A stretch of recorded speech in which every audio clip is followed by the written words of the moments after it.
Hi friends, मैं अभिषेक आपका फिर से अपने यूट्यूब चैनल मैथ एक्सप्रेस में स्वागत करता हूं, जहां पे मैथ को आप बिल्कुल सिंपल तरीकों से सीखते हैं। सिंपल इसलिए ताकि वो स्थायी रहे। चलिए, आपका बहुमूल्य समय नष्ट न करते हुए सीधे गणित पे आते हैं।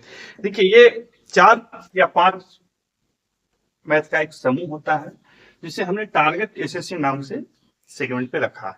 यहाँ पे उन प्रश्न को जो बार बार पूछे जा रहे हैं लेकिन बहुत आसान होते हैं, सिंपल होते हैं और उन्हें बनाने में भी आप कठिनाई पैदा कर लेते हैं, इस समस्या को दूर करने के लिए हम इस तरह की चीजों को रखते हैं।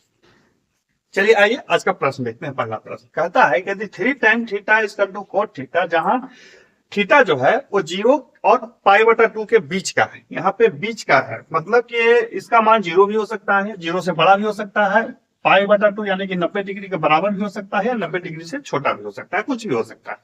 आपको थीटा का मान ज्ञात करना है। इस तरह के प्रश्न को कैसे बनाएं? तो देखिए, सबसे पहले इसको हल कर लीजिए। हम यहां लिखते हैं 3 tan थीटा बराबर cot theta. 3 tan theta equal to 1/tan theta. ध्यान रखिए कि cot थीटा बराबर 1/tan थीटा, या tan theta into cot theta बराबर 1 होता है। tan theta into cot theta बराबर 1 होता है। अब ये क्यों होता है, एक अलग मैटर, बस समझ जाए।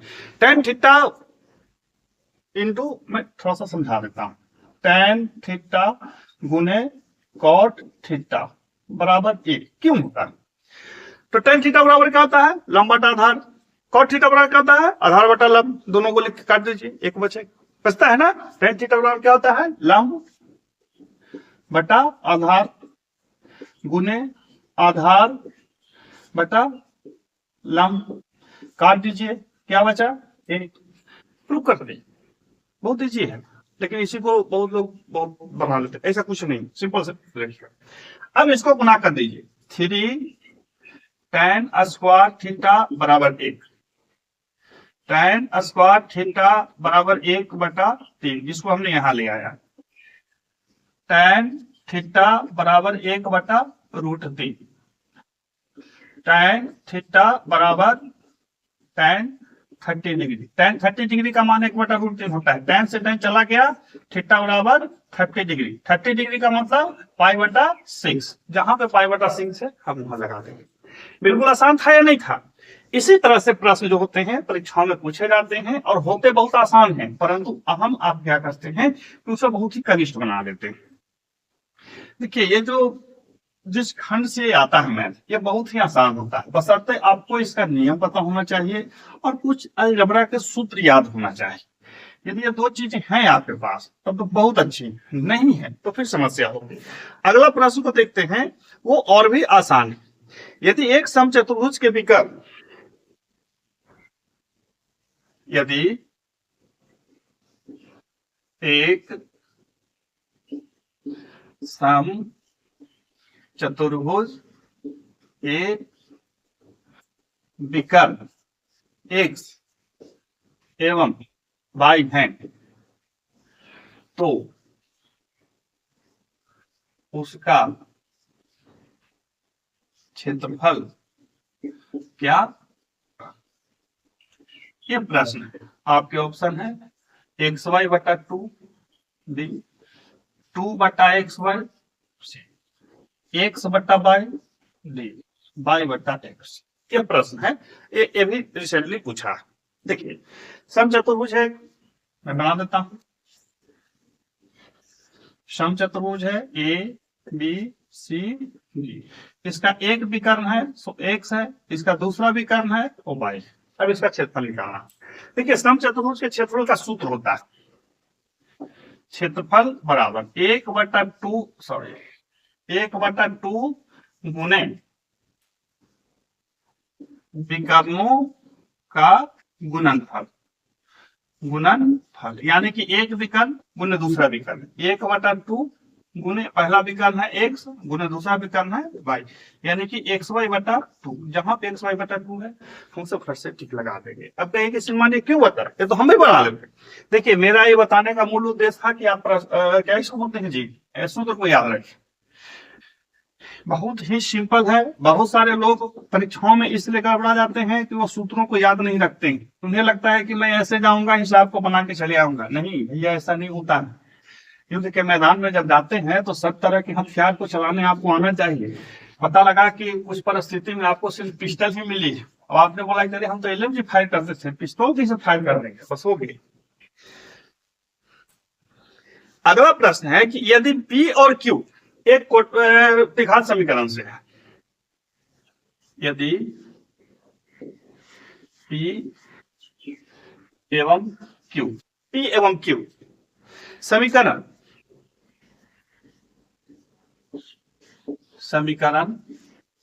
एक्स स्क्वायर, एक समीकरण है x square -15x plus are बराबर 0 के मूल है,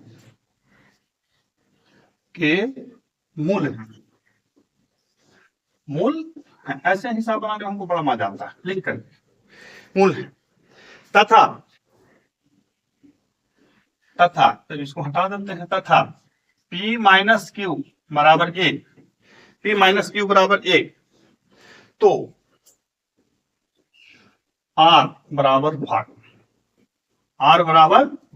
अब आपको ऑप्शन, ठीक है, A 56, B 54, C 55, D none.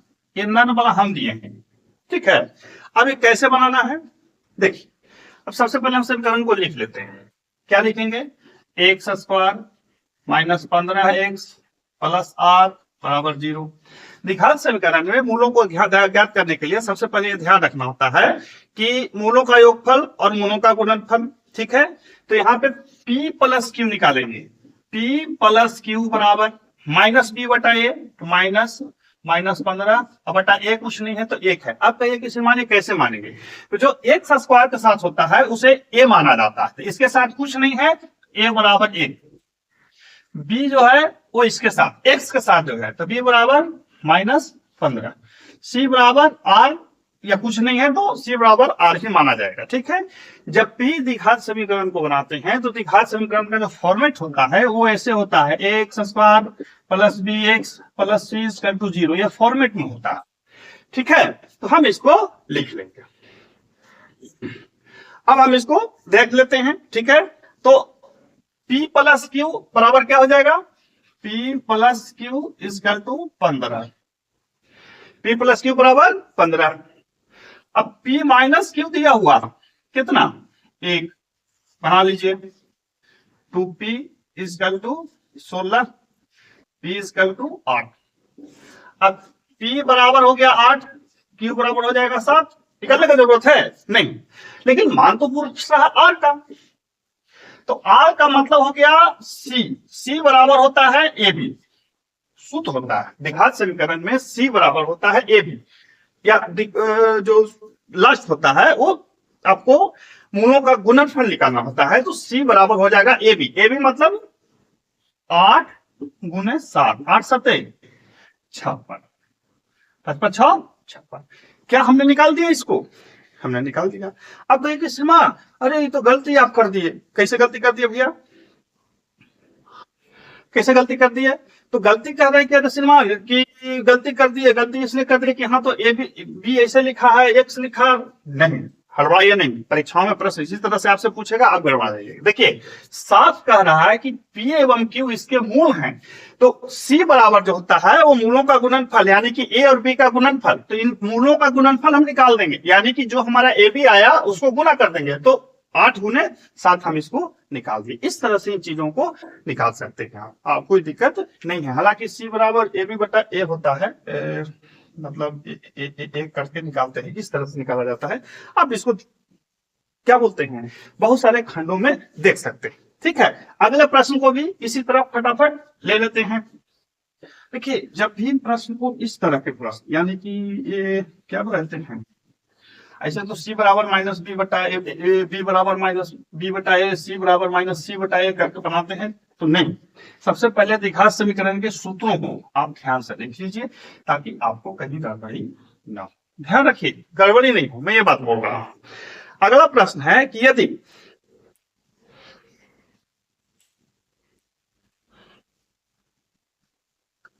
ज्यादा बोलने से ठीक नहीं है, यदि ए बराबर देखिए अंडर रूट 7 प्लस 4 रूट 3, यदि ए बराबर अंडर रूट 7 प्लस 4 रूट 3 है, तब ए प्लस 1/a बराबर 1। ये इस तरह का प्रश्न है।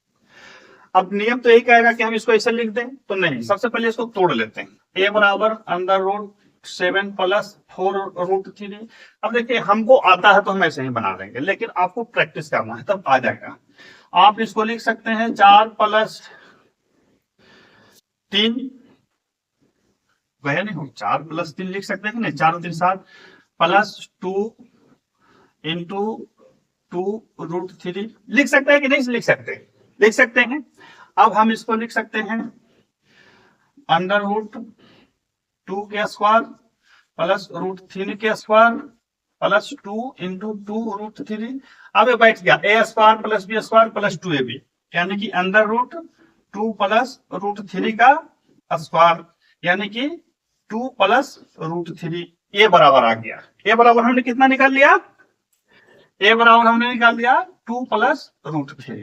तो अब 1/a निकाल लेते हैं। इसके लिए हो जाएगा 1/2 प्लस रूट 3 या 1/2 प्लस रूट 3 गुने इसके विपरीत चिन्ह से गुना कर लेते हैं 2 माइनस रूट 3 बटा 2 माइनस रूट 3। जब इसको गुना करेंगे तो 2 माइनस रूट 3 बटा 2 दूनी 4 घटाओ 3 यानी कि 2 माइनस रूट 3। ये आ गया 1/a का मान।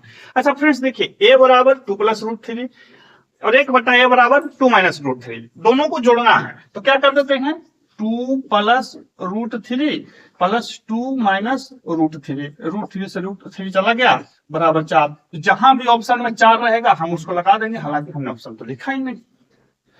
हमने ऑप्शन लिखा नहीं लिखा। तो इस तरह से चीजों को भी देखा समझा जाता है। हालांकि मैं बता दूं कि जब भी आप इस प्रॉब्लम को अपनाएंगे तो यहीं से समझ में आ जाता है 2 प्लस रूट 3। ठीक है, यदि नहीं समझते तो दिक्कत वाली बात। ठीक है, फिर मिलते हैं अगले वीडियो में, तब तक के लिए गुड बाय।